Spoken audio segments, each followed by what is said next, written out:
తెలంగాణ ఉద్యమంలో చారిత్రాత్మకమైన ఘట్టమైనటువంటి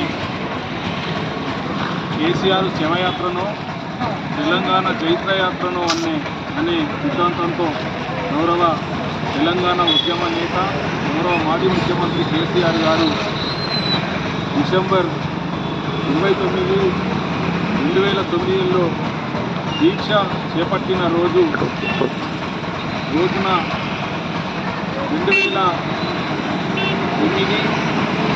డిసెంబర్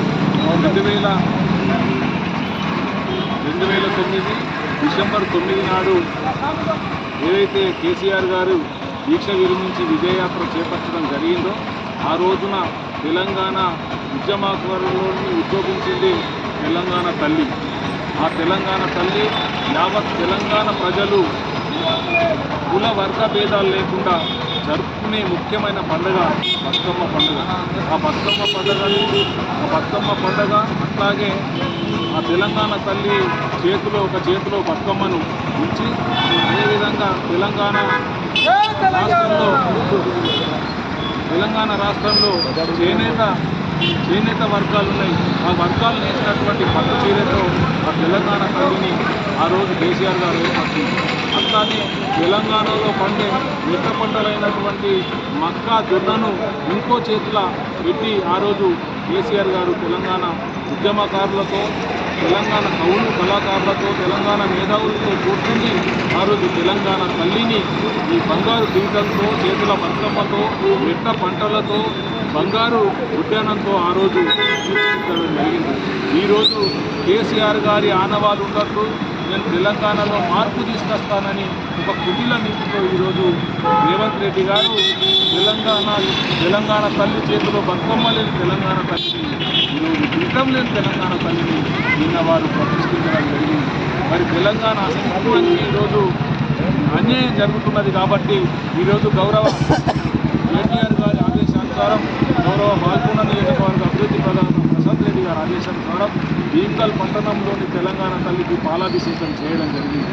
మరి ఇంతటి తెలంగాణలో మార్పు తీసుకురావాలంటే కేసీఆర్ గారు చేసిన అభివృద్ధి కంటే ఇంకా ఎక్కువ అభివృద్ధిని చేసి ఇంకా కాళేశ్వరం లాంటి ఒక బృహత్తరమైన ప్రాజెక్టు కట్టి తెలంగాణ అంతా సస్యశ్యామలం చేసి మార్పు తీసుకురావాలి. నువ్వు తీసుకొస్తున్న మార్పు ఏంటిది?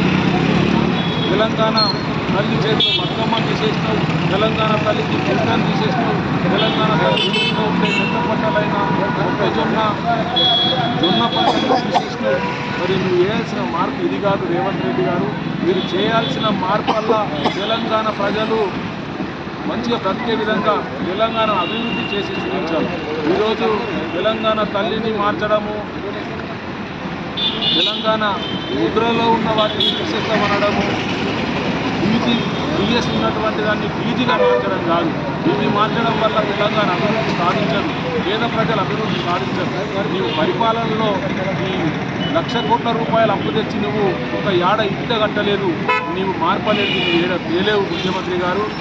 ఈ కుటిల నీతికి తెలంగాణ ప్రజలు భయపడేవారు కాదు. మళ్ళీ 4 ఏళ్లలో తెలంగాణ రాష్ట్ర ప్రభుత్వం కేసీఆర్ నాయకత్వంలో, తెలంగాణ ముఖ్యమంత్రి కేసీఆర్ నాయకత్వంలో బీఆర్ఎస్ పార్టీకి మళ్ళా అధికారాన్ని చేపట్టాలి. మళ్ళీ నువ్వు ఏర్పాటు చేసిన తెలంగాణ తల్లిని మార్చి మళ్ళా ఇప్పటి వరకు ముందున్న తెలంగాణ తల్లిని పునరుద్ధరించడం ఖాయమని సందర్భంగా భీమ్గల్ బీఆర్ఎస్ పార్టీ పక్షాన నేను హెచ్చరిక జారీ చేస్తా ఉన్నాను. జై తెలంగాణ.